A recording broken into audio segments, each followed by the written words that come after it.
दुर्भाग्य हमारा आपका जानते हैं क्या है कि हम आजाद भी हुए हैं तो ये कानून अंग्रेजों ने तय किया है, हमने तय नहीं किया है। हमारी आजादी के बारे में हमने तय नहीं किया। वो कानून क्या है? 4 जुलाई 1947 को लंदन की पार्लियामेंट में जो कानून पारित हुआ है उसके प्रियम्बुल में एक वाक्य लिखा हुआ है। उस वाक्य का अंग्रेजी में क्या भाषांतर है? After 15 August 1947 India and Pakistan will be 2 dominion states. 15 अगस्त 1947 के बाद भारत और पाकिस्तान 2 डोमिनियन स्टेट्स बनेंगे। डोमिनियन स्टेट्स का माने क्या होता?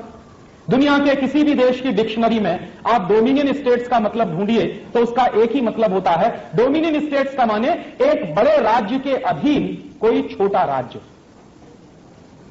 तो हम 15 अगस्त 1947 के बाद भारत और पाकिस्तान डोमिनियन स्टेट्स बने हैं, ना कि इंडिपेंडेंट नेशन।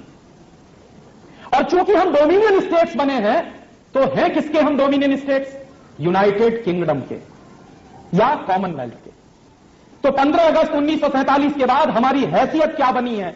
हमारी हैसियत बनी है कि हम यूनाइटेड किंगडम और यूनाइटेड किंगडम के बनाए गए कॉमनवेल्थ के डोमिनियन स्टेट्स हैं, ना कि हम इंडिपेंडेंट नेशन।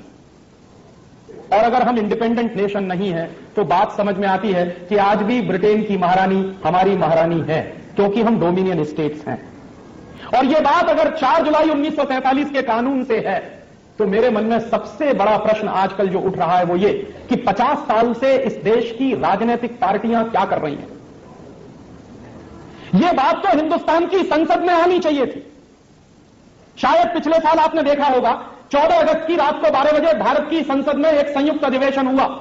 तो जो बात मैं आपसे कह रहा हूं वो बात भारत की संसद में आनी चाहिए कि हम 50 साल पहले अंग्रेजों द्वारा बनाए गए एक कानून के आधार पर डोमिनियन स्टेट्स बने हैं, ना कि हम इंडिपेंडेंट नेशन। तो हम इंडिपेंडेंट नेशन कब बनेंगे? कितने साल और लगेंगे उसमें? और अगर हम इंडिपेंडेंट नेशन नहीं है तो फिर आजादी की ये स्वर्ण जयंती क्यों मना रहे हैं? किसके गले पे तमाचा मार रहे हैं?